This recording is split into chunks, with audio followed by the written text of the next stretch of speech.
Morning guys, Vince here again, and we're going to continue our discussions on wisdom. So yesterday we looked at the spirit of confusion and how it seems to be coming onto people in the world right now, and it tends to cripple us. It cripples our thinking and we end up being irrational. But the people and the children of God are not meant to come under this, but we're meant to walk with spiritual wisdom and understanding. Proverbs 1:33 says that whoever listens to wisdom will dwell secure and will be at ease without dread of disaster. And as we walk into the future with the uncertainty of things coming up, many of us will be hitting a crossroad at some point where we need to make certain decisions, possibly in our businesses or for our families. And this so often is where panic and confusion can set in, and things can become irrational. And so Proverbs chapter 8 says this: does not wisdom call? Does not understanding raise her voice? On the heights beside the way, at the crossroads, she takes her stand. In other words, at the crossroad that you're coming to, wisdom is waiting for you. But it's on the heights beside the way, not necessarily in the middle of the road, and you'll have to look. And so I really believe that the Lord is saying wisdom is available for us. It's not hiding from us, but rather wisdom is calling out. Wisdom wants us to choose her in a personified way. But it's easy to miss wisdom, and it's easy to walk on the wide road of distraction. And it says that on the heights beside the way. The heights for me speaks about an elevated place, a place of altitude, a place where we go to the Lord in prayer. And so how do we find wisdom? And I think that's what I want to look at now. We need to go directly to the Lord. You know, Proverbs 1 verse 7 says, the fear of the Lord is the beginning of wisdom. Fools despise wisdom and instruction.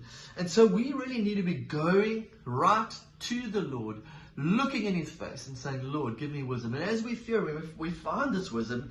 In Proverbs chapter 2, Solomon actually says, yes, if you call out for insight, if you raise your voice for understanding, in other words, if you're desperate for wisdom and you're really praying for wisdom, if you will seek for it like silver and search for it as for hidden treasures, then you will understand the fear of the Lord and find the knowledge of God.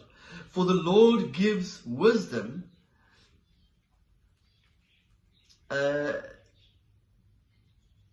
From his mouth comes knowledge and understanding. He stores up sound wisdom for the upright. He is a shield. So listen to this. All the things that wisdom gives us. He is a shield to those who walk in integrity, guarding the paths of justice, watching over the way of his saints. That includes you and me. Then you will understand righteousness and justice and equity, every good path. For wisdom will come into your heart. This is if you seek for it like silver and search for it as for hidden treasures. You see, and knowledge will be pleasant to your soul. Discretion will watch over you. Understanding will guard you, delivering you from the way of evil. So practically, I feel like for us seeking for, we're at the crossroad in our business, we need to make decisions. We're at a crossroad in our family lives, we need to make decisions. Practically, I don't think wisdom stands in the middle of the path waiting for you. It's not a one prayer and all your prayers are answered. I believe that we need to seek the Lord. Wake up early. Set time aside. Put worship music on. Get your Bible out. Get a journal out. And worship the Lord. And as you worship the Lord, clarity enters your mind. And suddenly, as you're worshiping, thoughts start coming. And sometimes you can even think, hey, wait, why am I being distracted in my worship? Well, it might just be that the Lord is answering questions that you've had. So don't dismiss all those thoughts that come. And write down the thoughts that come. It could just be the Lord. Wisdom gives us solutions to the obstacles that we face. And I want to end off with this quick story about a guy called George Washington Carver, because he's considered to be one of the greatest scientific minds of the 20th century. And around the turn of the 20th century, the agricultural economy of the South was suffering.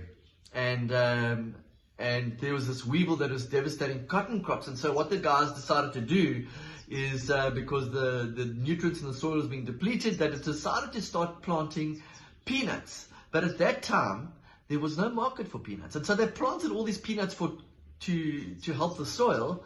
But because there's no market, the peanuts, massive amounts of peanuts that were harvested were rotting in warehouses. There was no market for them. And so this guy, George Washington Carver, starts praying to the Lord and says, Lord, can you reveal the mystery, the mysteries of nature to me? Like, so he gets stuck. He turns to the Lord, not to the world. He turns to the Lord for wisdom.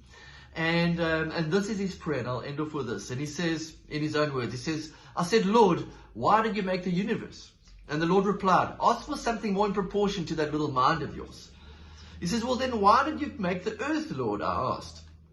And he says, your mind still wants to know far too much, replied God. Why did you make man, Lord? I asked. Far too much, far too much. Ask again, replied God. Explain to me why you made plants, Lord? I asked. Your little mind wants to know far too much. So meekly I asked, Lord, why did you make the peanut? I mean, that's a pretty focused question. Why did you make the peanut? And the Lord said, for the modest proportions of your mind, I will grant you the mystery of the peanut. Take it inside your laboratory and separate it into water, fats, oils, gums, resins, sugars, starches, and amino acids, and then recombine these under my 3 laws of compatibility, temperature, and pressure. Then you will know why I made the peanut. And on the 20th of January 1921, George Washington Carver testified before the House of Ways and Means Committee on behalf of the United Peanut Association of America. And he was told that he had 10 minutes to address them. And he actually ended up speaking to them for 1 hour and 40 minutes. And Carver mesmerized the committee by demonstrating dozens of uses for the peanut, including things like glue for shaving cream, to soap, to insecticides, cosmetics, wood stains for fertilizers, to linoleum, and Worcester sauce. So he came up with over 300 uses for the peanut. I really believe that as we enter these times, the Lord He is the creator, and He will give us creative solutions to the problems that we face. Seek Him for His wisdom.